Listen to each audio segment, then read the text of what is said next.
작은 것에 한눈 팔지 마라. 춘추시대 말기 제나라 재상이었던 범녀는 정치가, 군사가, 경제학자로서 그 재능이 뛰어났다. 그는 월나라 왕 구천을 도와 오나라를 멸망시키는 큰 공을 세웠으나 호련히 오나라를 떠나 제나라로 가서 재상의 지위에 올랐다. 그러나 얼마 후 재상의 벼슬 마저 벗어버리고 도에 정착한 후 상업을 경영하여 갑부가 되었다. 세상 사람들은 그를 가리켜 도주공이라 불렀다. 범녀는 국정도 잘 운영할 뿐 아니라 용병과 제가보신에 두루 뛰어났던 보기 드문 지사였다. 세상 사람들은 그를 이렇게 칭송했다. 충성으로 나라를 위하고 지혜로 몸을 보호하며 사업으로 부를 얻어 천하의 이름을 드높였다. 그 후 그의 둘째 아들이 초나라에서 살인죄를 짓고 옥에 갇혔다. 범녀는 거금을 주고 아들을 찾아오기로 하고 셋째 아들에게 많은 돈과 재물을 주며 초나라에 가서 이 일을 해결하도록 했다. 그러자 큰아들이 물었다. 아버님, 장자인 저를 두고 셋째를 보내시는 것은 제가 효도하지 않는다는 뜻 아닙니까? 옆에 있던 범녀의 아내가 말했다. 셋째가 가서 둘째를 구할 수 있을지 모르겠습니다. 그러니 큰애를 보내세요. 도주공은 부득이하게 큰아들을 보내기로 하고 친구였던 장생에게 보낼 편지를 한 통 써주며 이렇게 말했다. 초나라에 간 후 즉시 장생에게 돈을 주고 그가 시키는 대로 하거라. 큰아들은 초나라에 도착하자 부친의 분부대로 돈과 편지를 장생에게 주었다. 장생은 편지를 읽더니 그에게 말했다. 자네는 먼저 집으로 갈게. 그리고 동생이 나온다 하더라도 사건의 경위는 묻지 말게. 장생은 비록 형편이 공공했지만 성품이 곱고 청렴한 사람이었다. 초나라에서 그를 존경하지 않는 사람이 없을 정도였다. 그리고 이번 일이 성사된 후에는 도주공의 뇌물을 돌려주려고 했다. 그러나 이러한 사정을 전혀 모르는 도중공의 큰아들은 장생을 보잘것없는 존재로만 여겼다. 이튿날 장생은 조정에 가서 왕에게 모 재상의 아들이 죄를 지었는데 이는 초나라의 불리함으로 오직 은덕을 널리 펼쳐야 그것을 소멸할 수 있다고 간언했다. 초나라 왕은 장생의 말을 듣고 곧장 사람을 시켜 관청에 봉해둔 문서를 살펴 죄인들을 대사면하도록 영을 내렸다. 범녀의 큰아들은 이제 곧 사면한다는 말을 듣고 동생이 추록하게 되었는데 장생에게 그렇게 많은 돈을 준 것은 낭비가 아닌가 생각했다. 그래서 장생을 찾아가 돈과 재물을 돌려달라고 했다. 장생은 그의 행동에 크게 격분하여 조정에 들어가 왕에게 말했다. 소신이 일전에 말씀드렸던 모 재상의 아들의 범죄 사실에 대해 폐하께서는 덕을 쌓고 보답하려 하셨습니다. 그런데 도주공의 아들은 초나라에서 사람을 죽이고 감금되어 있는데 그 집에서는 많은 재물을 가져와 폐하의 좌우 신료들에게 뇌물을 주었습니다. 폐하께서는 대사면을 하신 것은 그의 처지를 동정하여 하신 것이 아니고 도주공의 아들이기 때문에 그리하신 것이 아니옵니까? 장생의 말을 들은 왕은 도주공의 둘째 아들을 사형에 처한 후에 대사면을 시행할 것을 명했다. 그리하여 도주공의 큰아들은 동생의 시신을 가지고 집으로 돌아가게 되었다. 아들이 돌아오자 도주공이 말했다. 나는 일찍부터 큰아들이 둘째를 구하지 못할 것을 알았다. 그는 동생을 사랑하지 않았다. 그는 소시적부터 나와 장사를 하면서 고생을 많이 겪었기 때문에 금전과 재물을 몹시 아낀다. 그러나 셋째는 나서부터 부유한 환경에서 자랐기 때문에 재물을 경시하고 돈을 물쓰듯 한다. 그리하여 나는 셋째를 보내어 그 일을 처리하게 하려 했던 것이다. 그것은 셋째가 돈 쓰는 것을 아까워하지 않기 때문이다.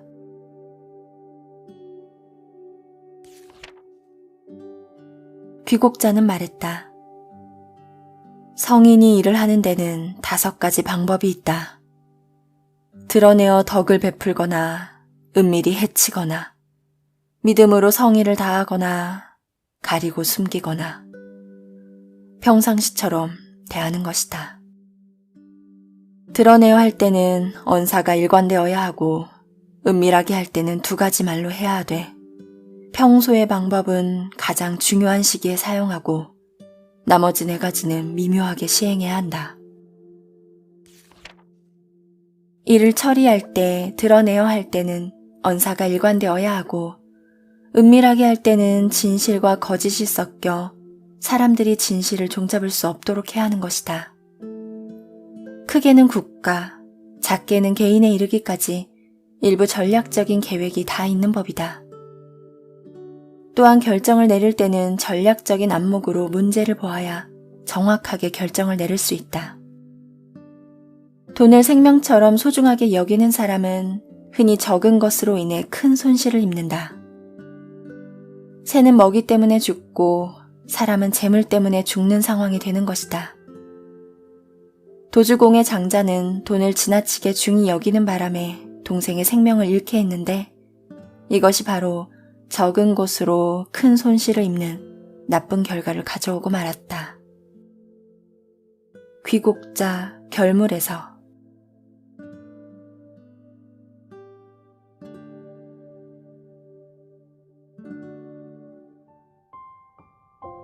청나라 시대의 학자였던 기효람이 산서성에 있는 오대산으로 유람을 갔다.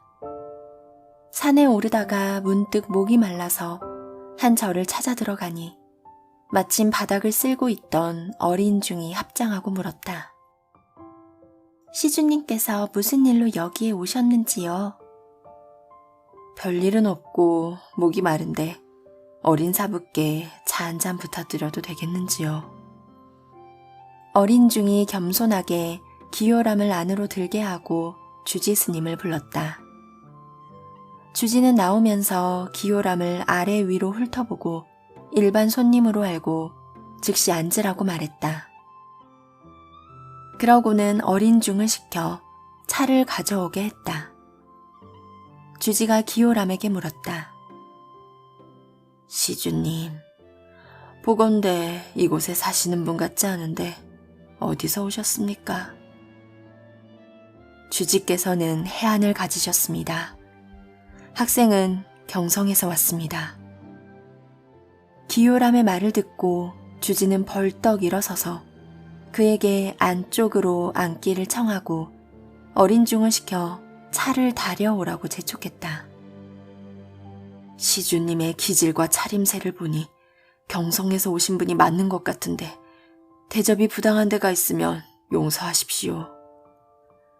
이야기를 나누는 동안 주지는 기효람이 유명한 제자임을 알고 앉으십시오라고 권하더니 어린 중을 불러 좋은 차를 끓여오라고 했다. 주지는 곧 종이, 붓, 먹을 가져오더니 웃으면서 이 못난 중에게 귀한 글자 한 폭만 써주십시오라고 요청했다. 주지님께서 말씀이 과하십니다. 못 써드릴 게 뭐가 있겠습니까? 그러고 나서 기효람은 붓을 들어 종이에 큼직하게 글씨를 써내려갔다. 차 가져와라. 차 다려와라. 좋은 차로 다려와라. 앉으시오. 앉으시기를 청합니다. 상좌에 앉으시기를 청합니다. 글씨를 다 쓰자 기효람은 그것을 주지에게 주고 서둘러 절문을 나섰다. 주지는 그 글을 보자마자 얼굴이 불그락 푸르락해졌다.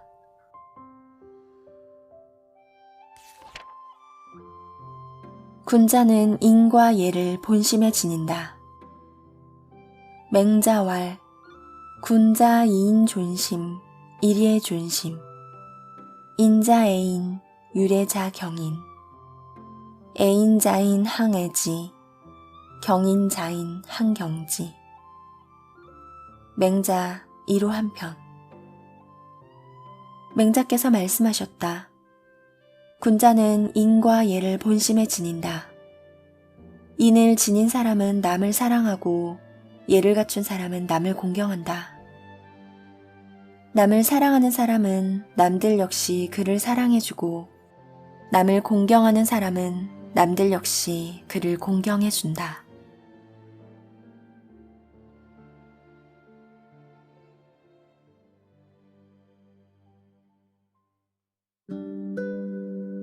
관직을 포기하고 어머니를 봉양하다. 진나라 하양 땅에 반학이라 부르는 현령이 있었다. 그는 효성이 지극하여 아버지가 세상을 떼자 어머니를 자기가 임직하고 있는 곳으로 모셔다가 공양하였다. 날씨가 좋을 때는 어머니를 부축하여 살림을 거닐면서 수목과 화초를 구경시켜드렸다.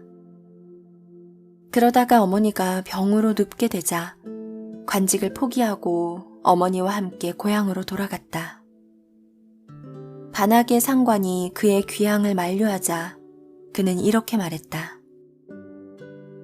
만약 제가 부귀를 탐하여 어머니를 모시지 않는다면 과연 아들이라 할 수 있겠습니까?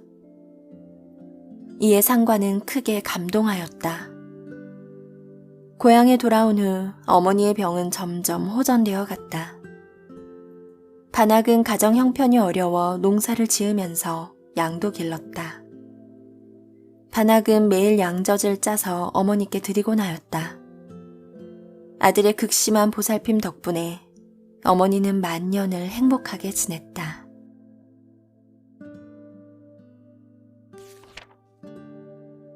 효의 지극함에 대하여. 선조의 자리에 올라 그가 했던 예를 행하고 그가 했던 음악을 연주하며 그가 높이던 바를 공경하고 그가 가까이 했던 바를 사랑하며 돌아가신 이를 살아있는 이 섬기듯 하고 없는 이를 있는 부 섬기듯 하는 것이 효의 지극함이다.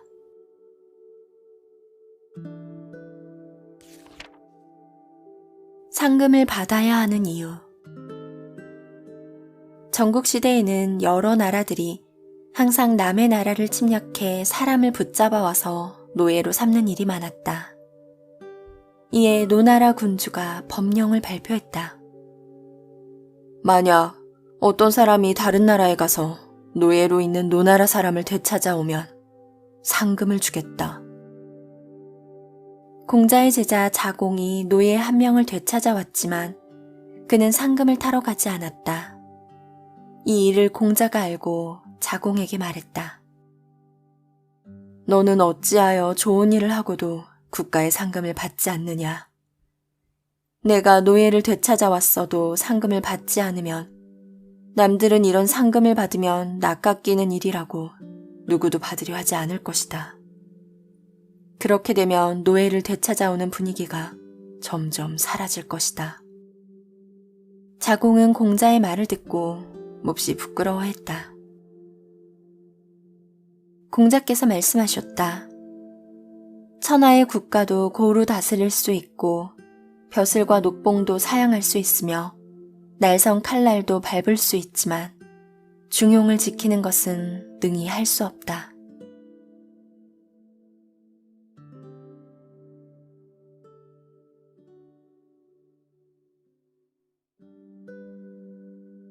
(1809년 1월) 나폴레옹이 스페인 전장에서 빠져나와 서둘러 파리로 돌아왔다. 그에게 한 강요가 비밀리에 소식을 전했다. 바로 외무장관 탈레랑이 반역을 꾀하고 있다는 것이었다. 나폴레옹은 즉시 강요들을 소집하여 회의를 열었다. 하지만 회의에 참석한 탈레랑은 너무나 태연했다. 그 모습에 나폴레옹은 스스로 감정을 억제하지 못하고 소리쳤다. 어떤 자가 나를 죽이려 한다. 탈레랑은 별다른 기색 없이 의아한 눈빛으로 그를 바라보았다. 결국 평정심을 잃은 나폴레옹은 탈레랑을 향해 거칠게 욕설을 퍼부었다. 나는 너에게 많은 재물을 상으로 주고 최고의 영예를 안겨주었다. 그런데도 너는 나를 죽이려 하다니. 이런 배은망덕한 인간은 비단신을 신은 한 마리의 개에 불과하다. 그러고는 자리를 박차고 나가버렸다. 나폴레옹의 난데없는 행동에 강요들은 놀라 아무 말도 못하고 서로 얼굴만 바라보았다. 그 순간 당사자인 탈레랑이 나와 차분한 목소리로 강요들에게 말했다. 여러분, 이번 일은 참으로 유감으로 생각합니다. 저 위대한 인물에게 이토록 지모가 없는 줄 몰랐습니다. 나폴레옹과 탈레랑의 이런 대조적인 모습은 순식간에 많은 사람들에게 알려졌다. 결국 나폴레옹의 명망은 한풀 꺾이고 말았다. 탈레랑이 노린 점이 바로 이것이었다. 일부러 나폴레옹의 분노를 일으켜 걷잡을 수 없게 만들어 사람들 앞에서 격발시킨 것이 탈레랑의 계략이었다. 이후 사람들 사이에선 나폴레옹이 걸핏하면 화를 내는 사람으로 알려지게 되었다. 이는 그의 권위와 지지도에 큰 영향을 미칠 수밖에 없었다.